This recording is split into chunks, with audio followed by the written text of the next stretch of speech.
Hello, class. I'm Jacob Angevine. My topic and stance is that Ukraine should accept the ceasefire proposed by Russia.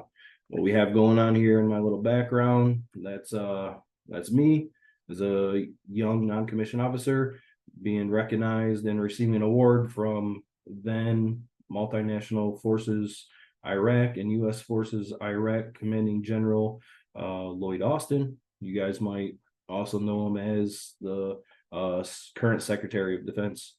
I thought that might be something cool since, we're talking about national defense. Um, so we're all very aware and familiar with the fact that Russia invaded Ukraine in February of 2022. The invasion marked a significant escalation in the conflict, the first escalation we've seen since really 2014 when they took Crimea. As of now, the Ukrainian government estimates the total number of wounded, casualties around 550,000. Of them, about 50,000 is killed in action Russian soldiers and about 33,000 Ukrainian soldiers. Of course, we're in the middle of a war. Everybody's trying to win their own little PR battle. So who knows what the numbers really are, but that's what I was able to find. Accepting a ceasefire could immediately halt further casualties, bringing relief to countless families that have been affected by this war. Putin has laid out very specific demands for the ceasefire. He wants Ukraine to withdraw from the 4 regions that are currently occupied by Russian forces. I'm not going to try and say their names because I know I'm going to mess them up.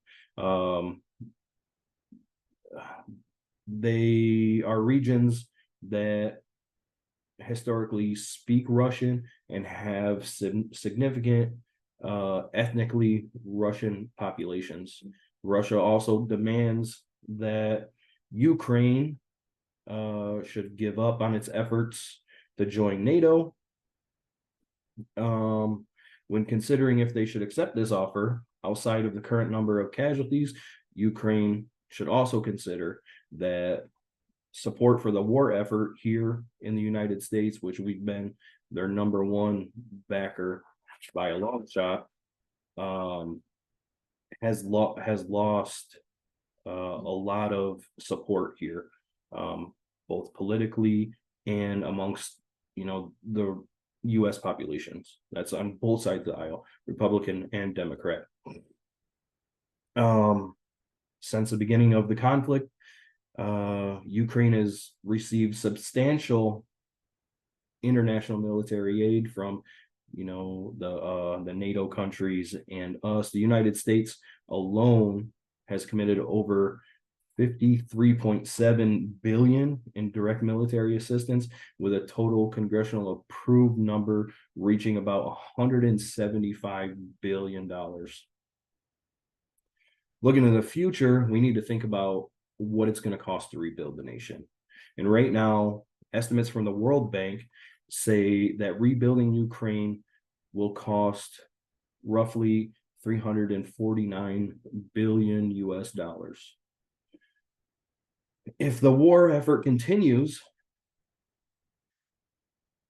the U.S. and with the U.S. and NATO ramping up their efforts, we have to worry that we are pushing Russia closer to adversarial nations such as China, Iran, North Korea, which is evident by the new BRICS agreement for the new BRICS currency. And as the professors talked about, Russia backdooring ways to sell oil to the EU.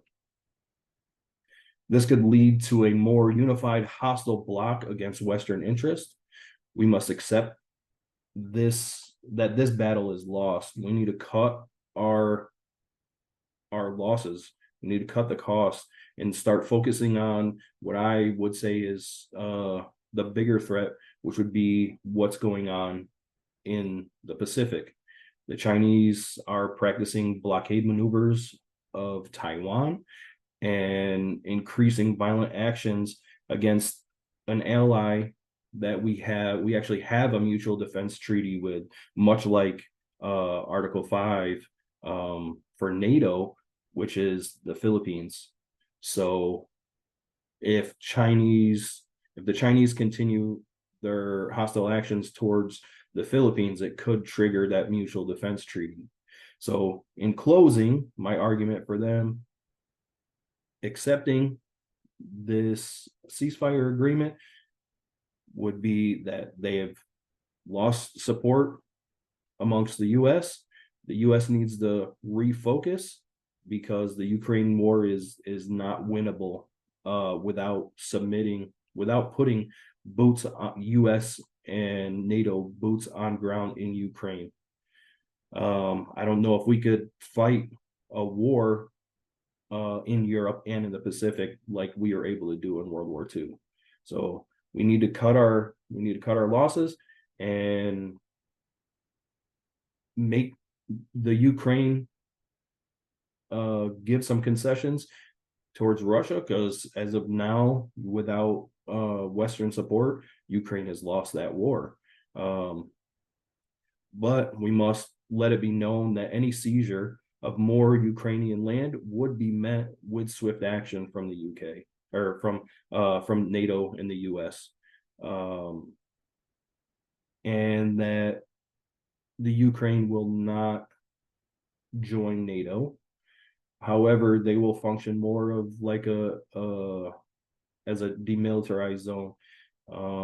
So that way we have the buffer between the NATO states so they can feel secure from Russian invasion, and Russia can have that buffer as well from NATO expansion.